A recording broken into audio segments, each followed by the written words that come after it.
ಹಕ್ಕಿ ಮತ್ತು ಗೂಬೆ ಕತೆ. ಇದು ಬಹಳ ಹಿಂದೆ ಬಹಳ ದಟ್ಟವಾದ ಕಾಡು ಇತ್ತು. ಒಮ್ಮೆ ಕಾರಣಾಂತರಗಳಿಂದ ಇಡೀ ಕಾಡಿನಲ್ಲಿ ಭಾರೀ ಬೆಂಕಿ ಕಾಣಿಸಿಕೊಂಡಿತು. ಮುಂದೇನಾಗುತ್ತದೆ ಎಂದು ನೋಡಿದ ಪ್ರಾಣಿಗಳೆಲ್ಲವೂ ಹೆದರಿದವು. ಸ್ವಲ್ಪ ಸಮಯದಲ್ಲೇ ಕಾಡಿನಲ್ಲಿ ಕಾಲ್ತುಳಿತ ಉಂಟಾಯಿತು.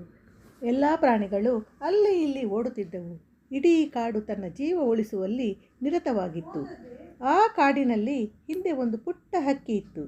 ಎಲ್ಲರೂ ಭಯಗೊಂಡಿರುವುದನ್ನು ಆ ಹಕ್ಕಿ ನೋಡಿತು. ಕಾಡಿನಲ್ಲಿ ಬೆಂಕಿ ಕಾಣಿಸಿಕೊಂಡಿದೆ, ನಾನು ಜನರಿಗೆ ಸಹಾಯ ಮಾಡಬೇಕು. ಹೀಗೆ ಆಲೋಚಿಸುತ್ತಾ ಬೇಗನೆ ಹತ್ತಿರದ ನದಿಗೆ ಹೋಗಿ ಕೊಕ್ಕಿನಲ್ಲಿ ನೀರು ತುಂಬಿಸಿಕೊಂಡು ಬೆಂಕಿಗೆ ತಂದು ಸುರಿಯತೊಡಗಿತು. ಅದು ಪದೇ ಪದೇ ನದಿಗೆ ಹೋಗಿ ತನ್ನ ಕೊಕ್ಕಿಗೆ ನೀರು ತುಂಬಿಸಿಕೊಂಡು ಬೆಂಕಿಗೆ ಸುರಿಯುತ್ತಿತ್ತು. ಸಮೀಪದಲ್ಲಿಯೇ ಒಂದು ಗೂಬೆ ಹಾದು ಹೋಗುತ್ತಿತ್ತು.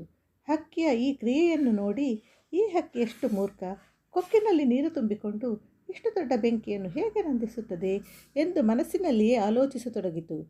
ಹೀಗೆ ಆಲೋಚಿಸುತ್ತಾ ಆ ಹಕ್ಕಿಯ ಬಳಿಗೆ ಹೋಗಿ, ನೀನು ಮೂರ್ಖ, ಈ ರೀತಿ ಬೆಂಕಿಯನ್ನು ನಂದಿಸಲು ಸಾಧ್ಯವಿಲ್ಲ ಎಂದಿತು.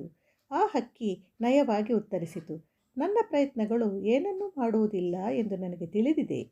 ಆದರೆ ನಾನು ನನ್ನ ಕೈಲಾದಷ್ಟು ಮಾಡಬೇಕಾಗಿದೆ. ಬೆಂಕಿ ಎಷ್ಟೇ ಉಗ್ರವಾಗಿದ್ದರೂ ನಾನು ನನ್ನ ಪ್ರಯತ್ನವನ್ನು ಬಿಡುವುದಿಲ್ಲ ಎಂದಿತು. ಇದನ್ನು ಕೇಳಿ ಗೂಬೆ ತುಂಬ ಪ್ರಭಾವಿತವಾಯಿತು. ತಾನು ಸಹ ಬೆಂಕಿ ಆರಿಸುವ ಕೆಲಸದಲ್ಲಿ ಹಕ್ಕಿಯ ಕೈ ಜೋಡಿಸಿತು.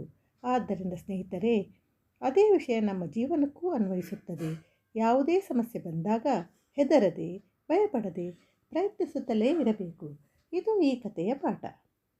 ನಮ್ಮ ಕಥೆಯನ್ನು ನೀವು ಹೇಗೆ ಇಷ್ಟಪಟ್ಟಿದ್ದೀರಿ ಮತ್ತು ಅದರಿಂದ ನೀವು ಏನು ಕಲಿತಿದ್ದೀರಿ ಎಂಬುದನ್ನು ಕಾಮೆಂಟ್ ಮಾಡುವ ಮೂಲಕ ನಮಗೆ ತಿಳಿಸಿ.